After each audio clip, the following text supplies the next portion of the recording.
Let me ask you something brutal. Right now, as you're watching this, 95% of people will never have more than $1,000 in their bank account when they die. 95%. That means if you're in a room with 20 people, only one of them will ever build real wealth. And the question is, will that be you? Here's what nobody tells you about money. It's not about how much you make. I know doctors making $300,000 a year who are broke. I know teachers making $40,000 who are millionaires. The difference isn't their salary. It's their relationship with money. Steve Jobs once said something that changed everything for me. Being the richest man in the cemetery doesn't matter to me. Going to bed at night saying we've done something wonderful that matters. But here's the brutal truth Jobs learned. You can't do something wonderful if you're constantly worried about money. You can't change the world when you're living paycheck to paycheck. You can't think different when you're thinking broke. Most people fail at wealth because they've been programmed to fail. From childhood, they're taught that money is evil, that rich people are greedy, that wanting more makes you selfish. When Jobs started Apple in his garage, he had nothing. No investors, no business degree, no wealthy parents, just an idea and the willingness to think differently about money. While his friends were buying new cars and designer clothes, Jobs was reinvesting every dollar back into Apple. While they were impressing people with stuff they couldn't afford, he was building something that would last. He understood what 95% of people never learn. Rich people buy assets, poor people buy liabilities and think they're assets. Your car, liability. It loses value the moment you drive it off the lot. Your house, if you're living in it, it's a liability. It costs you money every month. Your designer clothes, liability.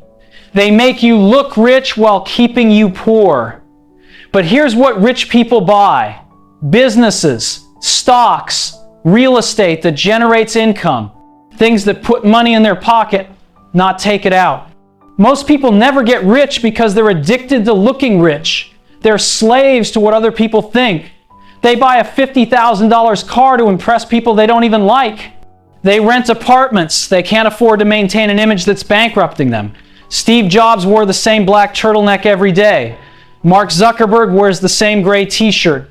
Warren Buffett drives a 2014 Cadillac. They're not trying to impress anyone. They're focused on building wealth, not displaying it. But here's the part that hurts. Most people choose to stay poor because being poor is easier. It requires no discipline, no delayed gratification, no uncomfortable decisions. Rich people do things poor people won't do. They save first, spend second. They invest in themselves before they invest in stuff. They read books while others watch Netflix. They take risks while others play it safe. So how do you break the cycle? How do you join the 5% instead of the 95%? First, change your relationship with money. Money isn't evil. Poverty is evil. Poverty steals dreams. Poverty kills potential. Poverty forces you to settle for less than you deserve. Second, pay yourself first. Before you pay rent, before you buy groceries, before you do anything else, save 20% of everything you make. Not what's left over, the first 20%. Third, stop buying liabilities and start buying assets. Every dollar you spend should either save you money or make you money. If it doesn't do either, don't buy it. Fourth, invest in yourself relentlessly. The best investment you can make is in your own skills, your own knowledge, your own ability to create value. Steve Jobs didn't get rich because he was lucky. He got rich because he invested everything he had, time, energy, money, into building something valuable. While others were consuming, he was creating. Here's what's going to happen to most people watching this video. Nothing. They'll nod their heads, feel motivated for about 10 minutes, then go back to their old habits. They'll buy another coffee they can't afford, make another excuse about why they can't save money, and wonder why nothing changes. Because change is hard. Discipline is hard. Delayed gratification is hard.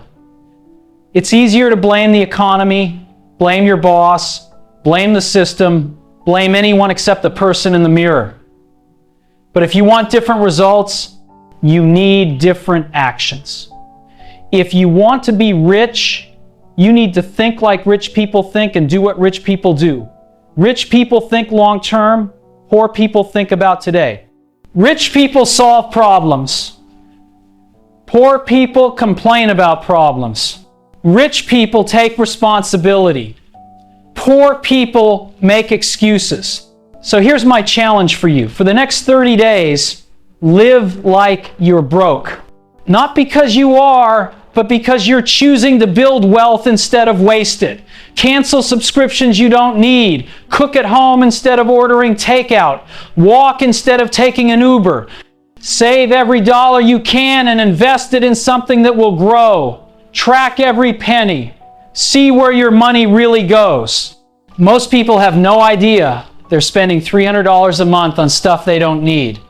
Start reading about money, about investing, about business. Spend an hour every day learning something that could make you money instead of watching something that wastes your time.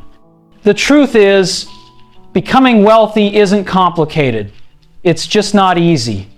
It requires doing things that are uncomfortable, making decisions that others won't make, and staying disciplined when everyone around you is giving up. 95% of people will never be rich because 95% of people aren't willing to do what rich people do. The question is, are you different? Are you willing to think different? Are you ready to join the 5%? Your bank account will give you the answer. Now stop watching and start building.